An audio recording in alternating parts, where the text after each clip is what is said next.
नमस्कार, जय जोहार। आइए चलते हैं झारखंड की ताज़ा खबरों की ओर। लेकिन उससे पहले दोस्तों, अगर आपने अभी तक इस चैनल को सब्सक्राइब नहीं किया तो कर लें, जिससे कि आपको झारखंड की ताज़ा और महत्वपूर्ण खबर रोजाना मिलती रहे। पहली बड़ी खबर, आज देश 73वां गणतंत्र दिवस मना रहा। राजपथ पर देश ने शौर्य और संस्कृति का मेगा शो पेश किया। सेनाओं ने अपनी ताकत दिखाई और विभिन्न राज्यों की झांकियों ने अपने सांस्कृतिक रंग बिखेरे। प्रधानमंत्री नरेंद्र मोदी ने सबसे पहले वॉर मेमोरियल पहुंचकर शहीदों को श्रद्धांजलि दी। इसके बाद राजपथ पर राष्ट्रपति रामनाथ कोविंद का स्वागत किया। राजपथ पर करीब 90 मिनट तक परेड चली। इसमें सेनाओं ने महिलाओं के आगे आने की तस्वीर दिखाई। नौसेना, वायुसेना और थल सेना की टुकड़ियों की महिला अफसरों ने तिरंगे को सलामी दी। खबर, झारखंड के मुख्यमंत्री हेमंत सोरेन ने झारखंड की उपराजधानी दुमका में तिरंगा झंडा फहराया। इस दौरान मुख्यमंत्री ने राज्य के लोगों और युवाओं के लिए बड़ी घोषणाएं की। मुख्यमंत्री ने सीएम सपोर्ट पेट्रोल सब्सिडी योजना की शुरुआत करते हुए दुमका के 5 लाभुकों को सांकेतिक तौर पर सब्सिडी राशि को टोकन प्रदान किया।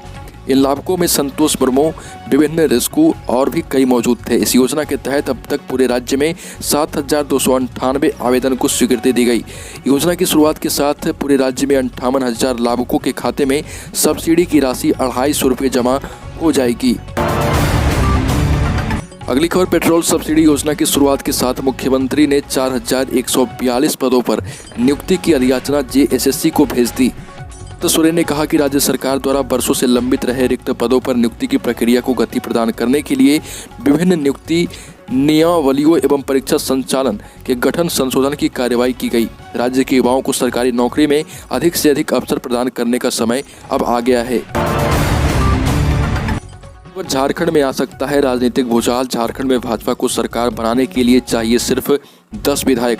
प्रधानमंत्री डॉक्टर मनमोहन सिंह के कार्यकाल में गृह राज्य मंत्री रहे आरपीएन सिंह के भाजपा में शामिल होने की खबर से झारखंड के कांग्रेस के विधायकों में टूट हो सकती है। झारखंड सरकार की मौजूदा स्थिति पर नजर डालें तो विधानसभा में वर्तमान में कांग्रेस के 16 विधायक हैं। झामुमो के 2 विधायक के विलय का प्रस्ताव स्पीकर की अदालत में विचाराधीन है। अभी उस पर फैसला होना बाकी है। वहीं भाजपा के 26 विधायक हैं और आजसू के 2। 3 निर्दलीय छोटे दलों के विधायक भाजपा के पाले में हैं। ऐसे में 81 सदस्यीय विधानसभा में भाजपा को 10 विधायक चाहिए सरकार बनाने के लिए। खबर 7वीं जेपीएससी की 28 जनवरी से होने वाली मुख्य परीक्षा स्थगित। आपको बता दें कि झारखंड लोक सेवा आयोग ने 28 जनवरी से होने वाली 7वीं राज्य प्रशासनिक सेवा की मुख्य परीक्षा तत्काल प्रभाव से स्थगित कर दी। आयोग ने उच्च न्यायालय को यह जानकारी दी कि और विभिन्न वर्गों को आरक्षण दिए जाने के मामले में प्रारंभिक परीक्षा के परिणामों की समीक्षा की जाएगी। हालांकि इससे पूर्व ही उच्च न्यायालय की एकल पीठ ने इसी मामले से जुड़ी एक अन्य रीट याचिका खारिज करते हुए मुख्य परीक्षा को स्थगित करने से इनकार किया था। झारखंड में स्कूल खोलने को लेकर शिक्षा मंत्री जगन्नाथ महतो ने दिए संकेत। छात्रों को मिल सकती है खुशखबरी। कोरोना वायरस संक्रमण के कारण झारखंड में बंद सभी स्कूल आगामी 31 जनवरी के बाद खुल सकते हैं। ऐसा संकेत राज्य के शिक्षा मंत्री ने कल ही दे दिया था। बंद पड़े स्कूलों को खोलने के लिए स्कूली शिक्षा एवं साक्षरता विभाग की ओर से आपदा प्रबंधन प्राधिकार को प्रस्ताव भेजा जाएगा। लेकिन जब यहाँ से प्रस्ताव मंजूर हो पाएगा तभी स्कूल खुलने की संभावना है। खबर, झारखंड में पुलिस नक्सली मुठभेड़ बड़े हमले की फिराक में था। 1 करोड़ का इनामी नक्सली मिथिलेश सिंह का दस्ता। इसमें पुलिस की ओर से लगभग 500 राउंड गोलियां चलाई गई। पुलिस नक्सलियों के खिलाफ सर्च अभियान चला रही थी। इसी क्रम में पुलिस और नक्सलियों के बीच झारखंड के बोकारो जिले में मुठभेड़ हुई। पुलिस को भारी पड़ता देख रात के अंधेरे का लाभ उठाकर नक्सली भाग निकले। बताया जा रहा है कि 1 करोड़ रुपए के इनामी नक्सली मिथिलेश सिंह के दस्ते के साथ ये मुठभेड़ हुई है। खबर, आरपीएन सिंह के कांग्रेस से इस्तीफा देकर भाजपा का दामन थामने के बाद कांग्रेस पार्टी ने अविनाश पांडे को झारखंड कांग्रेस प्रदेश प्रभारी की जिम्मेवारी सौंपी। कांग्रेस कमेटी में इस महासचिव का पद संभालने वाले अविनाश पांडे को झारखंड प्रदेश प्रभारी की नियुक्ति कांग्रेस अध्यक्ष सोनिया गांधी ने खुद की है। इसको लेकर पार्टी महासचिव केसी वेणुगोपाल ने अधिसूचना जारी कर दी। अगली खबर, लॉकडाउन के दौरान झारखंड के लोगों में बढ़ी नशे की लत। मनोचिकित्सक से सलाह लेने वालों की संख्या भी बढ़ी। लॉकडाउन में नशे की लत और मनोचिकित्सक से सलाह लेने वालों की संख्या बढ़ गई। ये जानकारी क्लिनिकल साइकियाट्री जर्नल को लैंसेट के माध्यम से कराए गए सर्वे में मिली। खबर, जमशेदपुर में स्वास्थ्य मंत्री बन्ना गुप्ता ने फहराया तिरंगा। कहा कि हमारी सरकार लोकतंत्र बचाने के लिए कर रही काम। 10 लाभुकों को सब्सिडी का लाभ दिया जाएगा। जमशेदपुर के गोपाल मैदान में गणतंत्र दिवस समारोह का आयोजन किया गया। झारखंड के स्वास्थ्य मंत्री बन्ना गुप्ता ने तिरंगा झंडा फहराया, परेड की सलामी ली। कार्यक्रम के दौरान राज्य भर में शुरू हो रही पेट्रोल सब्सिडी योजना के 10 लाभुकों को लाभ दिया गया। झारखंड का प्रसिद्ध पेट्रोल सब्सिडी योजना लागू हो गया है। झारखंड में 25 रुपये सस्ता मिलेगा पेट्रोल। गणतंत्र दिवस पर मुख्यमंत्री ने लॉन्च की सब्सिडी योजना। झारखंड में पेट्रोल सब्सिडी योजना शुरू हो गई। 73वें गणतंत्र दिवस पर मुख्यमंत्री हेमंत सोरेन ने दुमका में योजना का शुभारंभ किया। इस योजना के तहत गरीब बाइक धारकों को 10 लीटर पेट्रोल पर 25 रुपये के हिसाब से सब्सिडी मिलेगी। अगली खबर, झारखंड कांग्रेस के प्रदेश प्रभारी आरपीएन सिंह के बीजेपी में शामिल होने के बाद कांग्रेस की महिला विधायक ने गंभीर आरोप लगाए। बड़का गांव से विधायक अम्बा प्रसाद ने सोशल मीडिया पर लिखा, पिछले 1 साल से ज्यादा से बीजेपी के साथ साठ काटकर आरपीएन सिंह झारखंड की सरकार को गिराने के लिए कोशिश कर रहे थे। अम्बा प्रसाद ने लिखा कि पार्टी नेतृत्व को लगातार इस बारे में आगाह भी किया गया था और इनके बीजेपी में जाने से झारखंड का हर सच्चा कांग्रेसी खुश हो गया है। खबर, झारखंड का मौसम अपडेट। झारखंड के अधिकतर जिलों में धीरे धीरे पश्चिमी विक्षोभ का असर कम हो रहा। मौसम केंद्र प्रभारी वैज्ञानिक अभिषेक आनंद ने जानकारी दी है कि 26 से 28 जनवरी तक झारखंड में मौसम शुष्क बना रहेगा।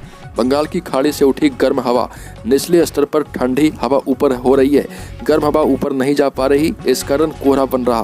मौसम केंद्र के प्रभारी वैज्ञानिक अभिषेक आनंद के अनुसार संताल परगना के कुछ जिलों में कल से हल्की बारिश शुरू हो सकती है। 73वें गणतंत्र दिवस के अवसर पर झारखंड के राज्यपाल रमेश बैस ने रांची के मोहराबादी मैदान में तो सीएम हेमंत सोरेन ने दुमका के पुलिस लाइन में झंडोत्तोलन किया। इस दौरान उन्होंने परेड का निरीक्षण किया। कार्यक्रम के दौरान अपने संबोधन में राज्यपाल रमेश बैस ने कहा कि हमारी सरकार ने पिछले 2 वर्षों में कई उल्लेखनीय कार्य किए। आदिवासी, दलित, पिछड़े और किसानों के लिए कई काम किए जा रहे। झारखंड सरकार का प्रयास है कि किस तरह झारखंड को एक गरीब राज्य की श्रेणी से निकालकर विकसित राज्य की सूची में खड़ा कर दिया जाए। राज्यपाल ने कहा कि सरकार ने बिरसा ग्रामीण योजना और बिरसा कृषि पाठशाला का लॉन्च किया है, जिसका किसानों को इसका फायदा भी मिलना शुरू होगा। देश में लगातार 4 दिनों तक नए कोरोना केस में गिरावट के बाद एक बार फिर केस बढ़े। 2,83,499 मामले सामने आए। इस दौरान 2,98,000 मरीज ठीक हुए, जबकि 659 लोगों की मौत हुई। पिछले दिन के मुकाबले नए संक्रमितों में करीब 27,000 की बढ़ोतरी हुई। देश में फिलहाल कुल एक्टिव केस यानी इलाज करा रहे मरीजों की संख्या 22 लाख है। कुल केस 4 करोड़ के पार पहुंच गए और देश में 2,55,874 नए कोरोना संक्रमित सोमवार को मिले थे। और भारत ने संयुक्त राष्ट्र संघ के मंच से पाकिस्तान को झूठ फैलाने पर जमकर लताड़ लगाई। पाकिस्तान के मनगढ़ंत और झूठे आरोप का जवाब देते हुए भारत के अस्थायी मिशन के काउंसलर आर मधुसूदन ने कहा कि पाकिस्तान का इतिहास ही आतंकवादियों को पालने पोसने का है। 2008 में मुंबई आतंकवादी हमले के आरोपियों को पाकिस्तान का समर्थन हासिल है। ओसामा बिन लादेन भी पाकिस्तान में ही मिला था। यूएनएससी बहस के दौरान आर मधुसूदन ने कहा कि पाकिस्तानी डिप्लोमेट ने भारत के खिलाफ झूठे आरोप लगाकर संयुक्त राष्ट्र के मंच का गलत इस्तेमाल किया है। आरआरबी एनटीपीसी के रिजल्ट में धांधली के विरोध में छात्रों का प्रदर्शन जारी रहा। गया जंक्शन पर आक्रोशित छात्रों ने ट्रेन में आग लगा दी। हालात को काबू करने के लिए पुलिस ने आंसू गैस के गोले भी छोड़े। जहानाबाद, समस्तीपुर, रोहतास समेत कई इलाकों में छात्र रेलवे ट्रैक पर उतर गए और नारेबाजी करने लगे। प्रदर्शन कर रहे छात्रों की वजह से कई जगहों पर ट्रेन खड़ी हो गई। एनटीपीसी रिजल्ट को लेकर उत्तर प्रदेश और बिहार में अभ्यर्थियों के व्यापक विरोध प्रदर्शन को देखते हुए रेलवे बोर्ड ने बड़ा फैसला किया है। रेल मंत्रालय ने एनटीपीसी और लेवल 1 परीक्षा पर फिलहाल रोक लगा दी। इसके अलावा रेल मिनिस्ट्री ने एक हाई पावर कमेटी का गठन कर दिया है। अगली खबर, झारखंड सरकार का ऐलान। झारखंड में पंचायत चुनाव की घोषणा 15 फरवरी से पहले मार्च में होंगे चुनाव। झारखंड सरकार के ग्रामीण विकास एवं पंचायती राज मंत्री ने पहली बार यह घोषणा की है कि झारखंड में पंचायत चुनाव की घोषणा 15 फरवरी से पूर्व कर दी जाएगी। यही नहीं, चुनाव मार्च तक करा लिया जाएगा। ग्रामीण विकास और पंचायती राज मंत्री आलमगीर आलम ने घोषणा की है कि झारखंड में पंचायत चुनाव जल्द से जल्द कराए जाएंगे। ग्रामीण विकास एवं पंचायती राज मंत्री आलमगीर आलम ने बताया कि पंचायत चुनाव को लेकर होने वाली आवश्यक प्रक्रियाएं पूरी कर ली गई है। यह लक्ष्य रखा गया है कि मार्च तक हर हाल में चुनाव संपन्न करा लिए जाएं। इस दिशा में तेजी से कार्रवाई भी की जा रही। झारखंड में बढ़ी सरसों की खेती। तेल की बढ़ी कीमतों ने किसानों का ध्यान सरसों की ओर खींचा है और यही वजह है कि धनबाद के खेत इन दिनों सोने सी चमक बिखेर रहे। हर ओर सरसों की फसल के पीले फूलों से पंजाब जैसी रौनक है। नजारा ऐसा है कि मानो सैकड़ों हेक्टेयर में कोयले की धरती ने पीली चादर ओढ़ ली हो। किसानों में भी इस पीले सोने की अच्छी फसल से बेहतर कमाई की उम्मीद दिख रही। बीच बीच में मौसम में आ रहे बदलाव का सरसों की फसल पर कोई असर नहीं पड़ेगा। ऐसे में यह भी अनुमान है कि आने वाले समय में सरसों के साथ तेल की कीमतें भी झारखंड में थोड़ी राहत दे सकती है। खबर झारखंड हाईकोर्ट के chief justice doctor Ravi Ranjan व जस्टिस एस.एन. प्रसाद की अदालत में 7वीं जेपीएससी की प्रारंभिक परीक्षा में आरक्षण दिए जाने के खिलाफ दाखिल अपील पर सुनवाई हुई। सुनवाई के दौरान अदालत ने जेपीएससी से जवाब मांगा है। अदालत ने जेपीएससी से पूछा है कि 7वीं जेपीएससी में कैटेगरी वाइज कितनी सीटें थी, प्रारंभिक परीक्षा में आरक्षण दिया गया है या नहीं, वहीं कितने आरक्षित श्रेणी के अभ्यर्थी सामान्य कैटेगरी में चयनित हुए।